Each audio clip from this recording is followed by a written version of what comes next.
Welcome to another episode of Euphoric, the podcast. This episode is airing on Christmas Eve, so I am wishing all of you just the most blessed holiday season.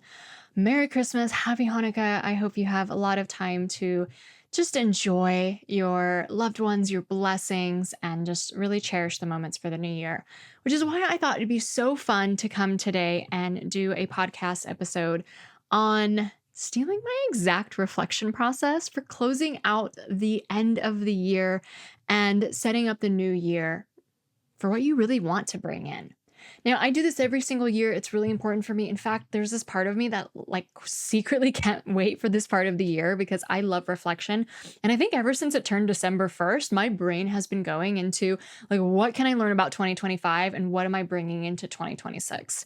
And I have so much to share with you on how I personally do that and how you might be able to bring some of these questions or this process into your own life so that you still have about a week or two left in the December holiday. And honestly, it's never too late to do this process, even if you're listening to this on January 6th or January 30th. This is important work that any one of us can do really at any time, although the years give us these nice bookends to really start thinking through what we accomplished, what we didn't, what we want to let go of, what we want to bring in, what our bigger intentions are for the new year. And I'm coming off of a high. I just did a really cool talk for a big mental health organization. And I was really, really cool to share basically that how over drinking became normalized in our society, how much in the last 30 years or so, different cultural, different sociological, different marketing events and occurrences have happened that have led to over drinking, whether it's mommy juice culture, doctors telling us that red wine is good for us, the huge mass marketing behind the alcohol industry and all this kind of stuff, and what that kind of led to. And then the reaction, the revolutionary reaction the other way, where we're swinging now into sober curiosity and the alcohol-free movement. So that was really, really fun. Maybe I'll bring it in a podcast episode. Maybe I'll do a class about it. We'll see. But it was really, really fun presenting that. And it was a group of professionals who wanted to learn this for their own practices and also people who were just interested in their own. I called it opting out of drinking culture because it's a huge phenomenon these days that is going on. And you know it. You know it because you're here. You're listening to this episode. You know how important sober curiosity is for your life, whether you're just starting to rethink alcohol or you've been on a journey or you're proudly alcohol free, all are welcome here, right? And we do things a little different here at Euphoric. We don't just talk about alcohol all the time. I am obsessed with purpose. I believe that the reason why most people are over drinking is because they're living unfulfilled lives. They're not tapped into their deeper purpose, a sense of meaning and a sense of fulfillment. And that's why I talk about so much about business, purpose, entrepreneurship, going after your dreams, living a freedom lifestyle, all those different things. Though our purposes are always unique to us, and my purpose might be unique to me, and you'll have a different one that's unique to you. So that's always really, really special to understand. But I'm sure we have a few things in common. Otherwise, you probably wouldn't be listening to this show in the first place. First of all, I want to say how grateful I am for you. I'm going to get into my process in just a moment, but I am so grateful for you. I have been running certification programs. We have the club going on. Euphoric, the club is the place to change your relationship with alcohol, lose your subconscious desire to drink, and be surrounded by successful women who don't drink. We do wellness challenges. We have guest experts come in. It's a really fun space to be. We have our 5X certification where we're training new coaches into becoming basically subconscious change experts who know 5 different modalities under their belt and are able to bring so many changes and a level of impact into their lives and launch their own businesses and, quit their day jobs and go after the passion and the purpose that they really have today as they have been evolving as well. I also have had such an amazing thought leader mastermind, 2 rounds of that this year, which was really, really so special to me. It's where I teach people how to write books, how to get on stages, how to really elevate their career to the next level and be positioned as a thought leader. So for all of you in the programs that I've had the chance to work with, I'm so grateful for you. And for all of those that I haven't had a chance to meet yet, and our paths hasn't crossed, but you're, tuning into the podcast or you're following along on email or my social media, I'm just so grateful for you as well. So, so grateful. And I hope our paths do cross and we do get to know each other in the future as well, because I believe the universe brought us together for a very special reason. Okay, well, without further ado, let's go into it. I want you to be able to steal my end of the year review process and really be able to build the intentions that you want for your new year as well. So What I start with is really looking backwards first, and then that helps me determine what I want for 2026 and what I want looking forward. And I think I've been marinating on this maybe the last few months of the year, so I kind of got a leg up. But there's also some specific questions that I've asked myself that have really helped me get clear on what I learned from 2026. And, before I just dive into a question you could ask for yourself, I would really look back at 2025. I would really look back and think to yourself, like, what did I even do every month? Like you could look back at your camera roll, you could look back at your calendar, you could just like really look back. And I literally wrote down January, February, March, right? And I wrote down what I did each month, like the big anchoring things, maybe a trip or a big program launch or something like that. And when I was done with that, I was like, damn, I was busy. I was really, really busy, right?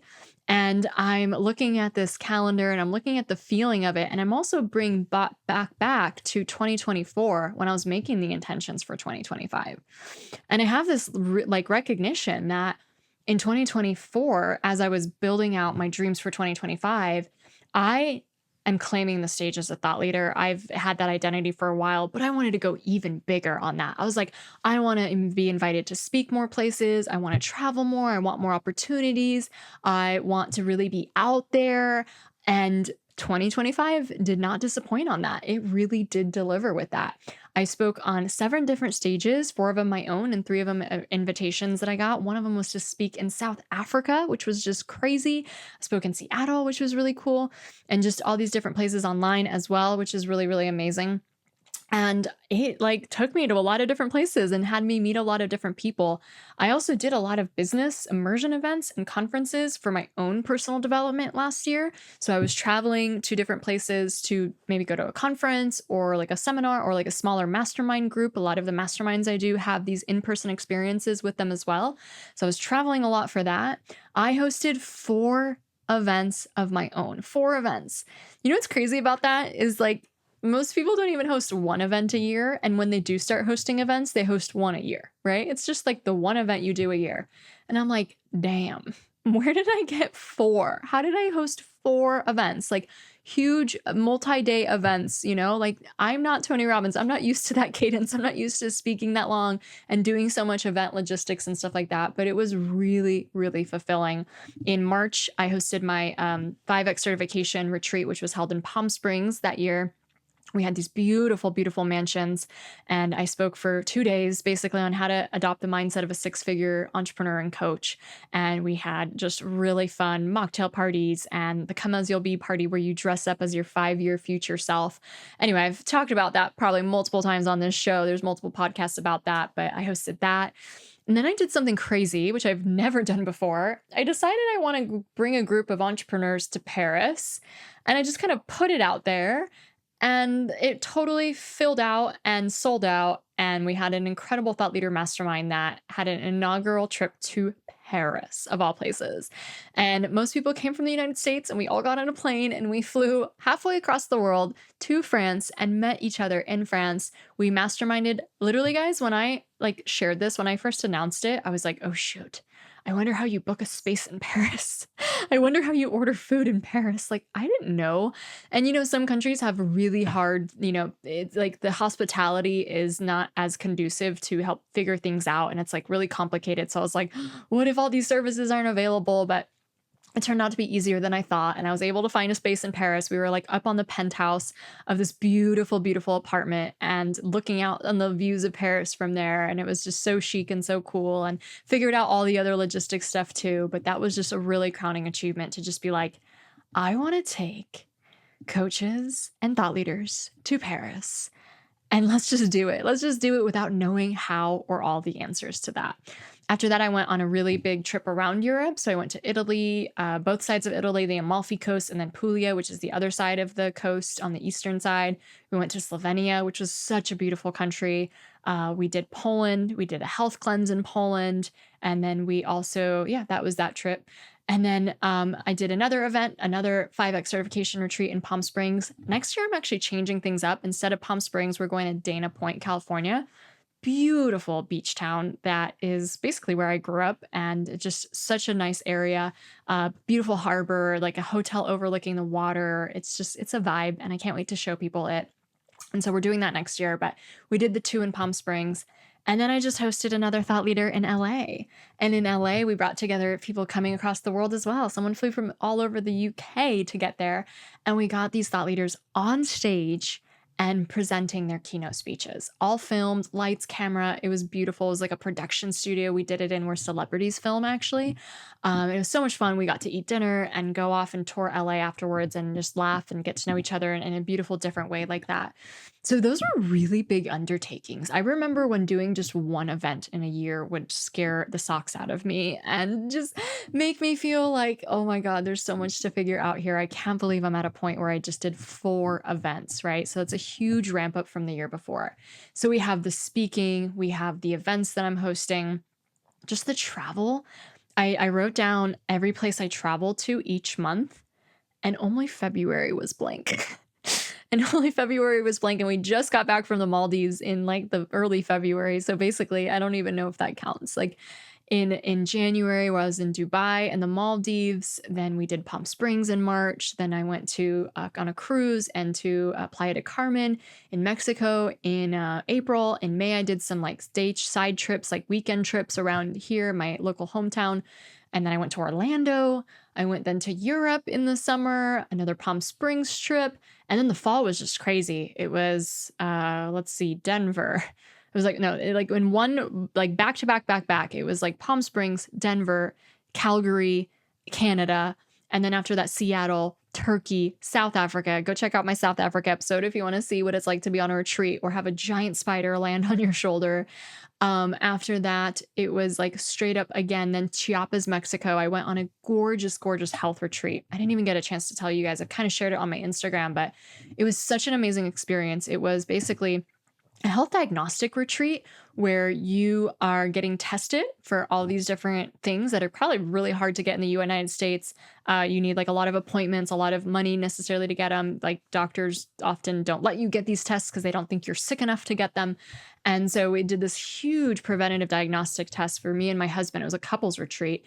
And we were in Chiapas, Mexico, which is this beautiful kind of jungle area in the south of Mexico. And then after the hospital, we actually went up to San Cristobal, which is a beautiful mountain town. So now we're at like 7,000 feet elevation. It goes from jungle weather to very, very cold. And it is just this beautiful colonial 500-year-old town with a lot of Mayan and indigenous roots still, and a lot of just really cool culture and really cool rituals and traditions and stuff. And it was such a nice experience. We had massages, we did cacao tastings, we had like Michelin star meals, and I love Michelin star or like high-end Mexican food. That is one of my favorite restaurant experiences. Like if I was to pick my 2 favorite food types, it would definitely be Mexican and Asian. And I know Asian isn't like a country, but there's so many Asian, like I love Japanese and Thai, and I love Chinese, and I love, all of them basically. So we're just going to put that all together. So Mexican and Asian, and especially when I'm traveling outside of my hometown, I miss those so much because I live in Southern California. We have really, really good Mexican food. Very, very good. Even New York, I feel like was really behind in Mexican food for a long time. And Southern California, like had it down. Now New York is much better, obviously. But also Asian. We have a huge Asian population and a lot of like actual restaurant chains, not like a McDonald's, but just like a higher end chain from Japan or from China or from Taiwan will come set up shop in their restaurants in the LA area. So we have really, really good Asian food too, right? Not like just orange chicken, like really, really good, authentic Asian food. So I always miss those things when I'm traveling. But anyway, going back, Chiapas was amazing. And then right after that, I had my Thought Leader Mastermind. So it was just like go, go, go, go, go. I love to travel. And it was really, really fun. And I can see how much I achieved a lot of what I set my intentions for. Now, this doesn't mean I achieved every goal on my roster for 2025. There's still a lot of areas I could improve on, or maybe not I could improve on, but just like areas that fell short or maybe this didn't go my way, or a business goal wasn't met, or I never worked on this project, even though I said I would work on this project. But I feel like all in all, the theme of what I wanted for 2025 was met. Like, get paid to travel, host events, speak on stages, be a thought leader. All these things were really the dominant kind of feeling of 2025. So my first question for you was, if you did any reflection in 2024 for what you wanted 2025 to be, when you look back at the year, when you look back at what you did, when you look back at, some of the wins of the year, and take a moment right now to just write down, what were the top wins that you had of 2025? What are you most proud of accomplishing? Maybe they could be around your career, your business, your relationship, your health. Like, they can be anything, right? But what would you describe as your top 10 wins?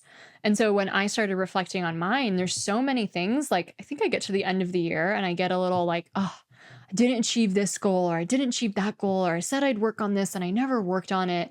And so it's really easy to feel down on yourself and that you didn't accomplish maybe the things you set out to. But then when you focus on the wins, when you focus on like 10 wins that you did, make progress on, or else you wouldn't be celebrating yourself, there's that feeling of like, wow, I did do it. I did do it. So trust me, there's a few areas that I totally feel like I fell back on, at least in the integrity wise. Like, I don't actually think I needed to be doing 20 things at once. I'm really proud of my output for 2025, but I did like say I wanted to work on those things and maybe I didn't, or I tried and it kind of fell flat, or it just wasn't the progress I wanted to see.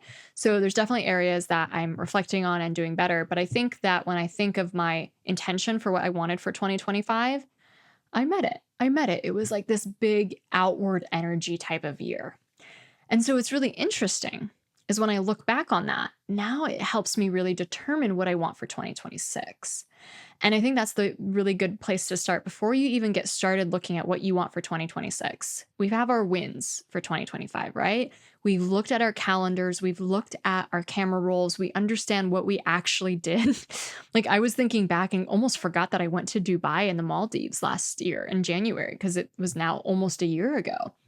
Without like reminding myself, I almost would have forgotten that. And that was a huge bucket list for me. I had wanted to stay on one of those overwater bungalows for so many years. And I even had it as my backdrop on my desktop. So I was looking at a woman standing on like the overwater bungalow, probably in the Maldives, for a year, probably, or maybe more. And I did it. And I crossed that achievement off my bucket list. And I'm just so excited that we were able to go there. So I love focusing on the wins. I love focusing on what you actually did. Obviously, there's a way to reconcile the things you didn't do. Probably, most likely, the goals that you didn't achieve, there just wasn't bandwidth for them. And either you didn't prioritize the things that you really wanted and you prioritized things that weren't as important, or you like overestimated what you could do in 1 year, which is really, really normal for us high achievers. And I just want to normalize that, because we probably want to do like 20 things every year. And if we do 10, we should be pretty proud of ourselves. And especially when I think of, my 5X certification, everyone launching a business. A year ago, you weren't even certified. A year ago, you had no business. And everyone wants to be further and faster. You know what I mean? But it's so brilliant to just be like, whoa, look at the ways I did grow this year. So along with your 10 wins, I want you to also write down, what are the areas that you grew in? How did you grow emotionally this year? How did you grow intellectually? Maybe there's things you learned or new endeavors you pushed yourself into. Maybe you grew spiritually. I love a good spiritual evolution, right? It makes me feel very, very fulfilled to know how much I've evolved and advanced in just my sense of meaning in this world as well. So those are some really good questions to ask, because sometimes we get to the end of the year and we can get disappointed that we didn't achieve our goals. And it also helps us for the next year, because maybe you weren't meant to achieve it all in 1 year, or you weren't meant to do it right now.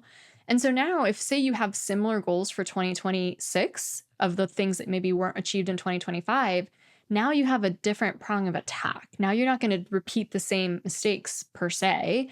And now maybe, okay, If I want to drink less or not at all, I probably need accountability for that. I probably need to be part of a community. If I want to start a business, I probably need to put some skin in the game and actually do a training program. If I want to grow more on social media or write a book, maybe I need to work with a coach who can help me do that. So it's like whatever it is that you feel like you were falling flat on or wasn't as achievable for you in the year, now we get to regroup. Now we get to reprioritize. There's no shame. There's no reason to like be down on ourselves that it wasn't achieved in 2025. Now's the time to regroup and really make a solid game plan for 2026 that doesn't fall into the same trap, that you're not like overcommitting, that you're really prioritizing what you want and you have a system set up to support you for it, right? So that's kind of my process of like really marinating over 2025, how I'm taking the wins, how I'm taking the lessons. So one of the lessons that I learned about myself this year too is that 2025 was like this big year, right? Like I'm everywhere. I'm traveling, I'm speaking, I'm doing this opportunity, I'm doing that opportunity. And that is cool. But there's also this like creative inward genius that I'm so excited to tap back into. And so I feel like I had just so much outward exposure in 2025 that the lesson that I'm really learning about myself, that I'm really taking about it, is that like I don't know if it's a lesson or more so a phase where I'm really ready to go inward and just like harness my creative zone and my creative genius and just create, create, create. So instead of like travel and speak and talk and da da da, I'm ready to create. And that's really what my big intention is for 2026. And before we even get into that process, like that's an example of how we can take a lesson from 2025 and already be able to make sense of it and make meaning of it for 2026. So again, think of your wins, think of what you're proud of accomplishing, think of the lessons you learned, think of the hardest thing you went through this year.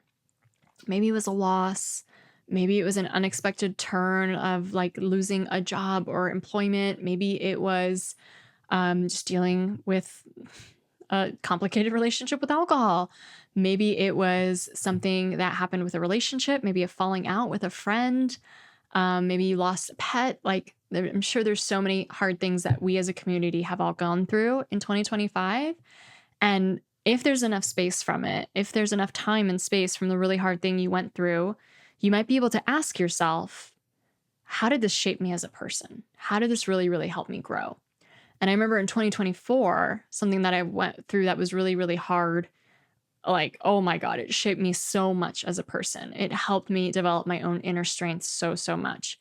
And in 2025, I think one of the hardest things I was feeling, it's kind of like that FOMO effect of just feeling like whiplashed by like, oh, this person's doing this person's doing that, this person's doing that. And like me having to try to keep up and follow along with everything instead of really diving into my own inner wisdom.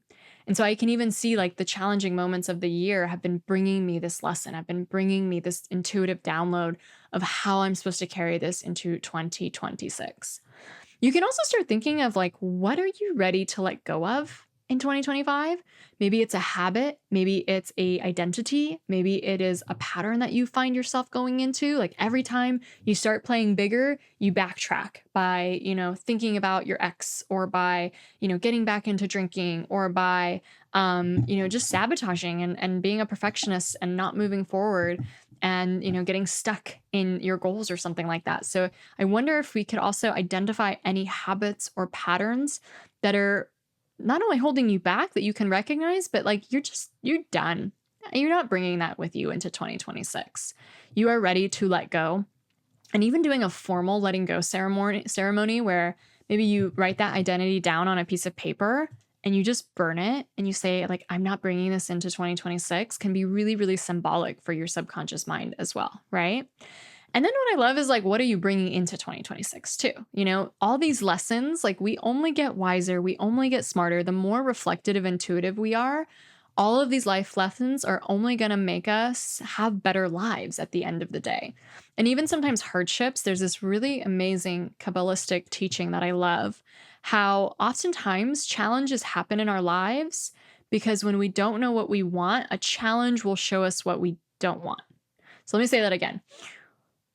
A challenge often comes into our lives because if we're not clear on what we do want, a challenge will come in to show us what we don't want.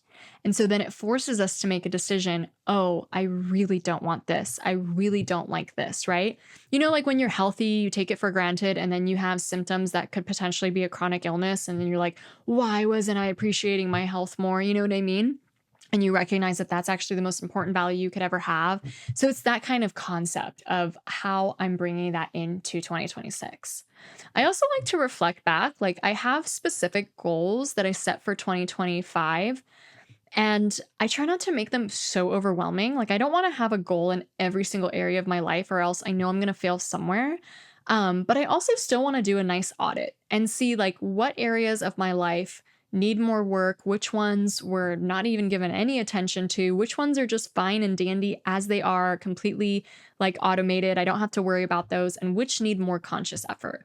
And so you can think through, and this is really good to do both for like what you want to create, but also first for like reflecting back on 2025 is the categories. And so there's different like wheels of life and different categories. And the way that I like to divide it is through health. So everything health related, your body, your physical fitness, your nutrition, how you feel, how you sleep, like all those things, all the physical things and stuff like that.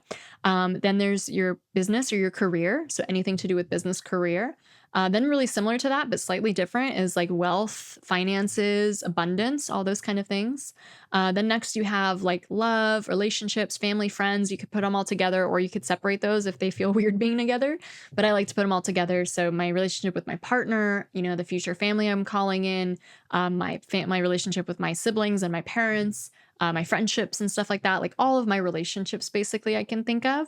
Then there's that sense of spirituality and personal development. I think that one's a really important one too, like a category of your life of, did I focus on this? Was this important to me? How much progress did I make on it?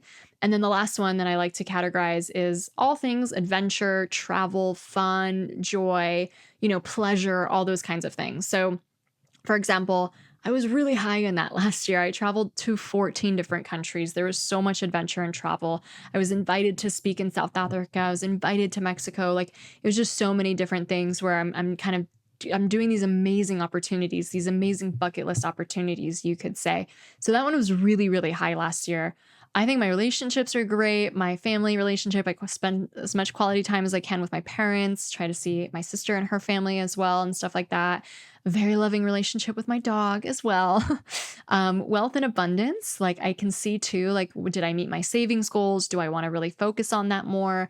And so that's probably something I want to focus on more too, is like bringing that into the forefront of next year.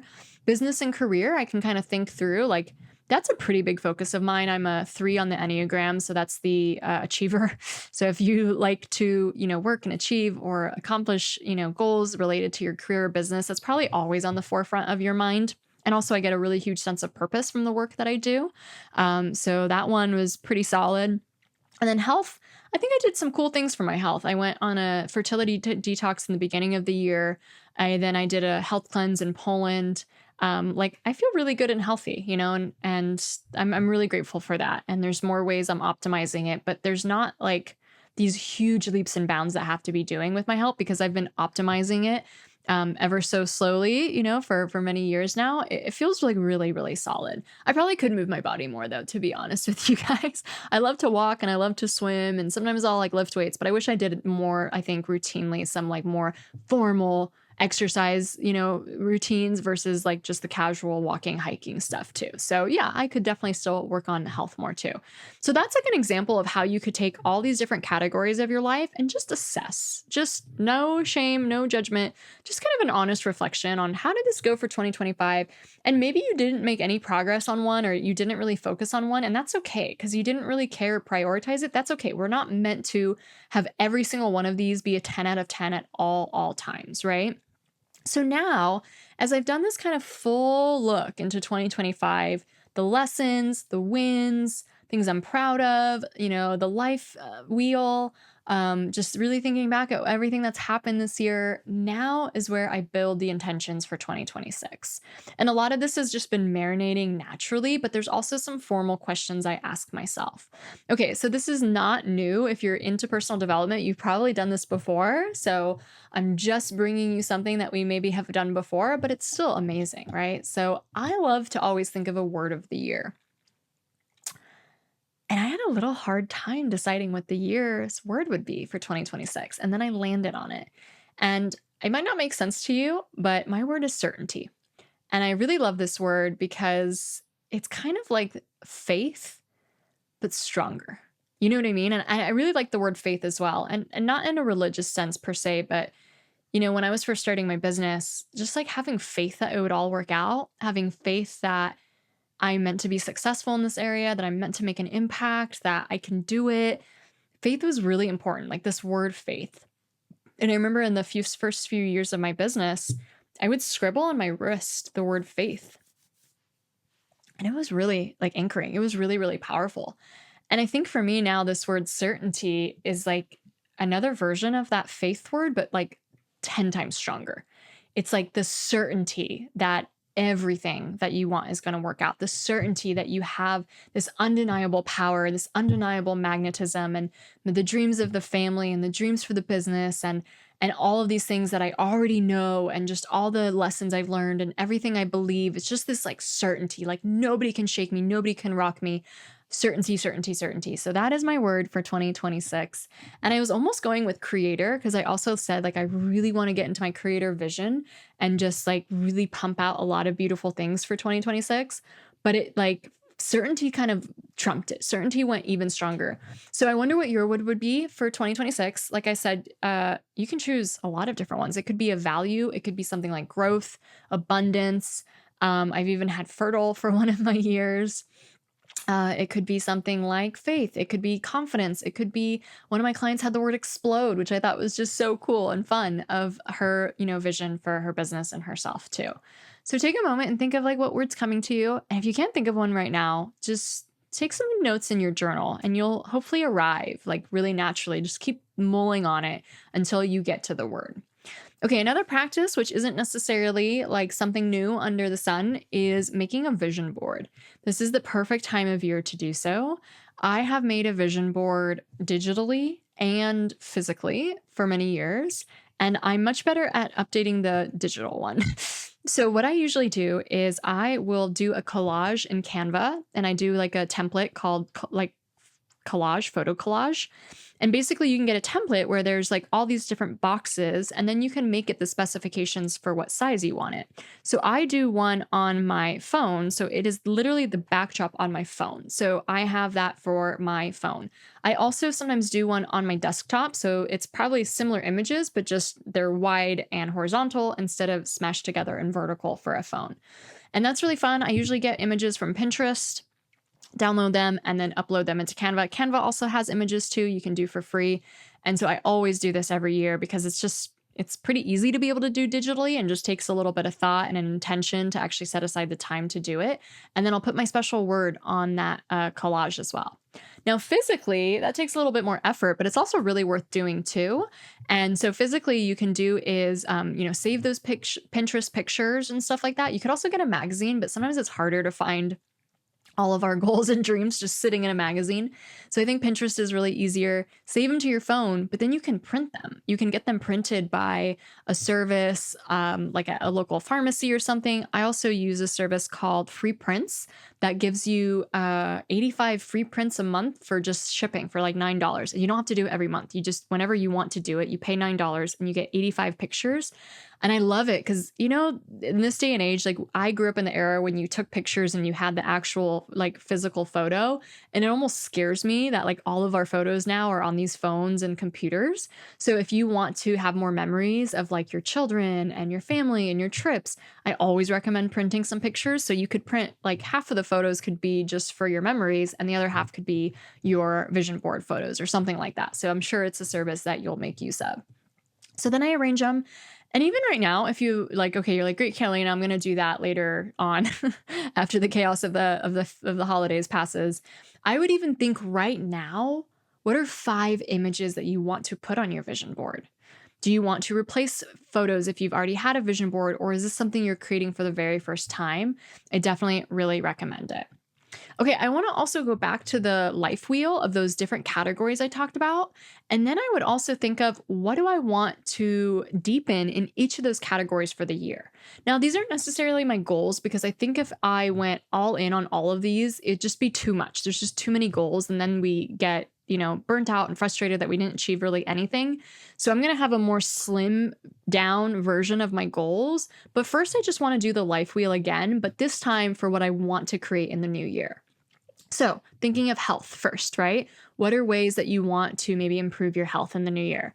And, I'm just so over that era of like weight loss for weight loss sake. The only reason why I want to improve my health is to either live longer or like be internally healthier. And obviously, I'm on a fertility journey. So, it's important for me that, I'm more fertile or my husband's more fertile or whatnot too. And so, when I think of my health, it's like, how do I want to be stronger? How do I want to really feel good in my body? How do I want to live longer? Like, I don't really think of weight or how I look anymore necessarily, but that's the way I kind of phrase and think of my health. And it could also be sleep. Could be nothing to do with your body. It could be sleep. It could be the foods you're feeding yourself, all these different things. So, anything to do with your health. Maybe it is not drinking could go into health, maybe cutting back like on soda or sugar or something like that. So, a lot of different things could go into that of like what you would love to really build for the next year. Business and career again. So, what would be your goals and dreams in business and career? Wealth and abundance. How much more money do you want to save or make?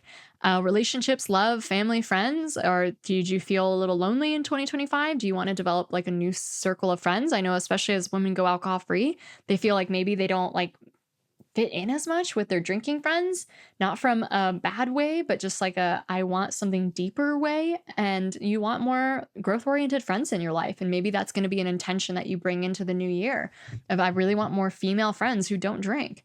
And I know where to find them. They're hanging out in Euphoric the Club. Maybe you want to deepen your relationship with your partner or your child or something like that.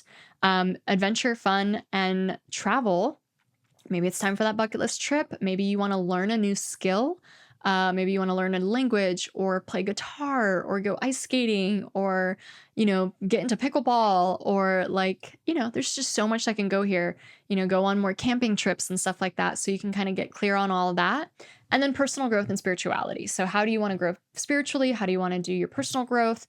And any ways that you would do that. So that's just kind of coloring in all those areas. But now I'm going to pick the ones that I want to prioritize the most for 2026. So I'm not going to try to have goals in each area that if I don't accomplish, I'm just more of like an intention for each area. And now I get really serious about, okay, what do I really want to prioritize in 2026? What is like one thing? If you could only achieve one thing in 2026, what is the overarching vision of that? And I've kind of already led on to this for me. I want to create, like right now, creation is just something I'm like feeling so fired up about. It sounds funny, but it's like last year I was like traveling everywhere, and I know I'm going to travel a lot too in 2026 because hello, it's me. But I think it'll be less and I think it'll be more toned down. But I just like see myself like writing more, like just being on my computer and just that pure creative energy. I love to create. It's part of my life purpose number. That's something I teach in my 5X certification, but I think all of us are creators at heart. And so that's just what I'm really, really feeling into. And I see that I'm sharing that, right? I'm not just creating it for my sake. It's just, I'm really like pumping out more work into the world, which I'm really, really excited about. So that's a huge goal.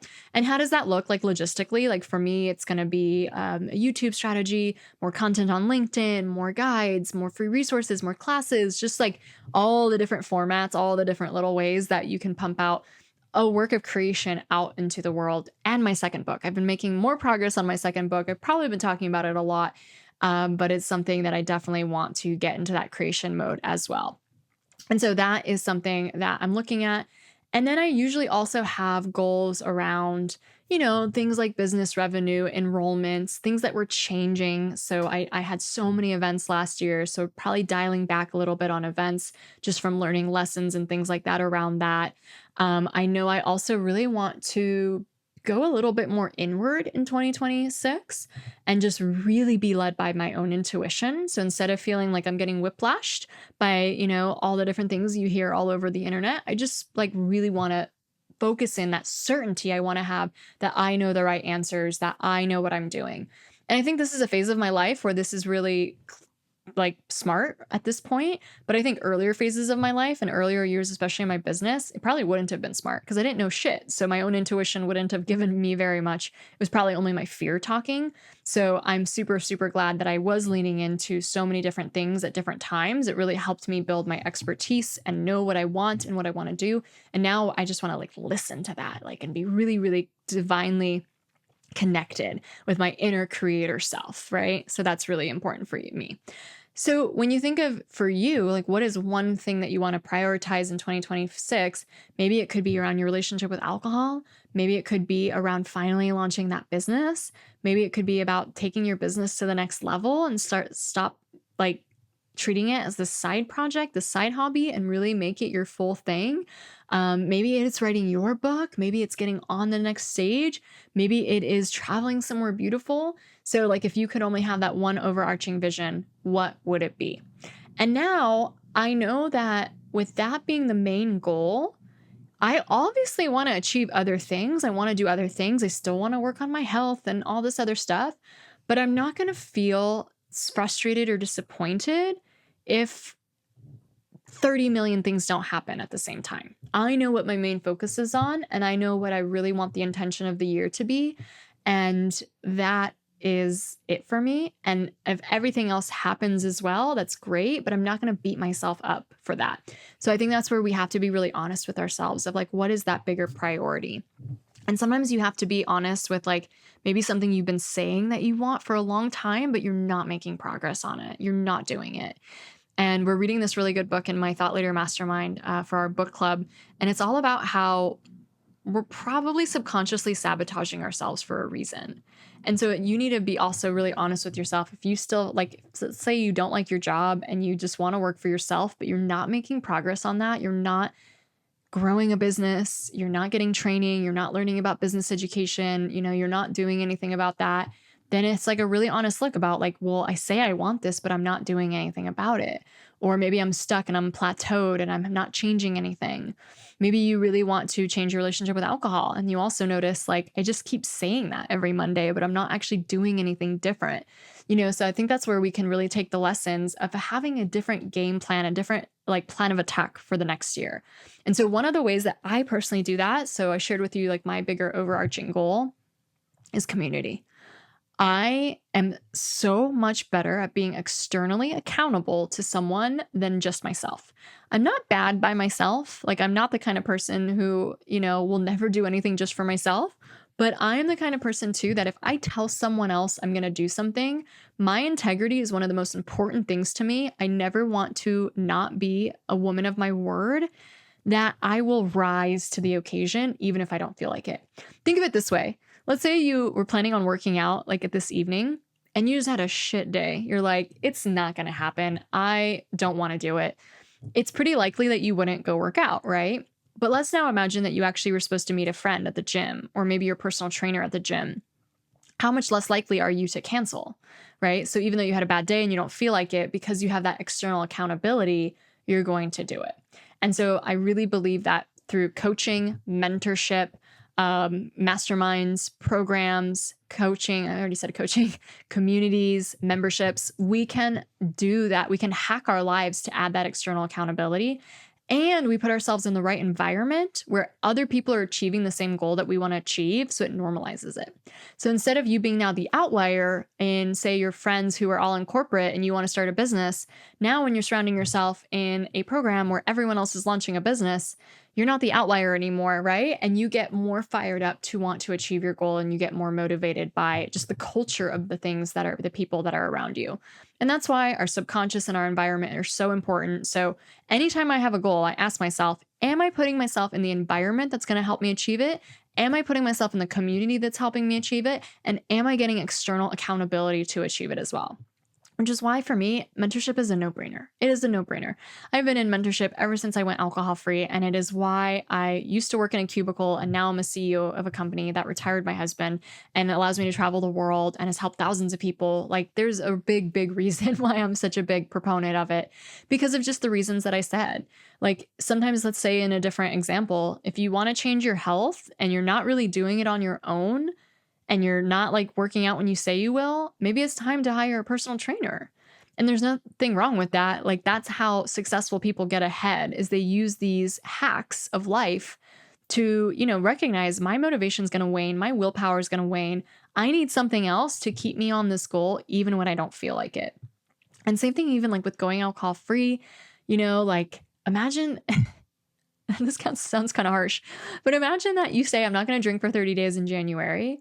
And then you say, if I do, I have to donate a lot of money to a charity or to a political organization that I really despise. You know what I mean? Like, there's more skin in the game now. You're so much less likely to do so. So I hope you enjoyed this. This was my process to really close out the year, make sense of it, get all the lessons I need, and really start figuring out what I want to build for 2026, from the word, the visioning, the feeling of the year. I also think it helps if you have a lot of different goals for 2026, break it down into quarters or months. That way you're not overloaded with January with feeling like you have to do everything and then you back down really quick and don't do anything. So maybe think of it like that, of quarterly goals as well. Like, maybe I want to write a book, but first I want to, get on a lot of podcasts. So maybe my quarter one goal will be the podcast and quarter two goal will be the book or whatnot. So that's a nice way to think of it too. Think of your life wheel, think of all these tools I shared. And I'm super excited because Dry January is coming up. Dry January will always have such a special place in my heart. And it is a time of year where more people reevaluate alcohol than any other time in the year. Maybe you started even listening to this show because Dry January is coming up. I don't know. But I think it is the healthy reset we all deserve, whether you are completely new to a Dry January or you've been doing it a few years in a row, but you want that external accountability. You want to do it in community. You want to feel fired up about your goal. You want to meet your emotional needs, lose that desire to drink. We do once a year a very, very special community program called Dry Boot Camp. And it is all about not only taking a break from alcohol, but meeting your emotional needs in new ways. Every week has a theme, which is really, really fun. We have coaching calls, we have training, we have community prizes and just all this fun stuff going on. And this year, this is crazy. It's usually I think we charge $199 one year, $159 another year. We're only gonna charge $55 this year. So $55 to get your spot into Dry Boot Camp. If you've done it before, we would love for you to join again. It's such a good motivator, such a great way to start the new year off. It is a jam-packed, immersive program. It is not just something you do self-study. There's calls, there's coaching, there's resources, there's workbooks, there's ritual guides, there's craving meditations. There's so much juiciness in it. It is such a really fun experience. And we start January 8th. So we give you a little week to get back from the holidays and New Year's, and then we get going on January 8th. I would love to see you there, especially if we haven't met you before. And, going alcohol free or the sober curious thing is something that keeps on, being as part of your soul's intuition. Let's do this together in Dry Boot Camp. Again, it's only $55 to join. We even donate 10% proceeds to charity as well. So it's you're doing it for a good cause. And I would love to see you there. You can go to becomeeuphoric.com/dry-bootcamp. Also, my team will have it in the show links below. So it's super easy for you to just click right now, check it out, learn more about Dry Boot Camp. So many people have done it over the years. If you're an alumni, come on back. We'd love to have you. We would love to do this together because there's something so special about being part of a movement that's all trying to achieve the same goal and go after the same thing and being part of this new culture and this new environment than doing it by yourself. And trust me, I know the difference because I did Dry January by myself and it was just really easy to fall back into drinking in February. Thank God I started getting into this community, this environment work, all of these ways to change your subconscious after that and mentorship after that, so that my trajectory has totally changed. All right, I hope to see you in Dry Boot Camp. I hope you have the most blessed holiday, the most amazing Christmas, happy Hanukkah, a great new year. We'll have another podcast coming out right on the new year, all about Dry January. We're going to do a really fun series on Dry January too, so stay tuned for that. and just wishing you a really nice reflective time of the year. I don't know about you, but at least in business, like sometimes family stuff goes up and there's more like responsibility and stress around that. But I love the holidays because like business goes down, emails go down, appointments go down. A lot of us get some time off for the holidays as well. So this is like my favorite time of year to take the quiet time and really reflect, really be intentional about what I'm closing for 2025 and what I'm bringing into the new year. So I hope some of the frameworks and line of questioning were helpful for you. Bless you. Happy New Year. Merry Christmas. Happy Hanukkah. Have a beautiful rest of your holiday season in 2025, and we'll see you in 2026.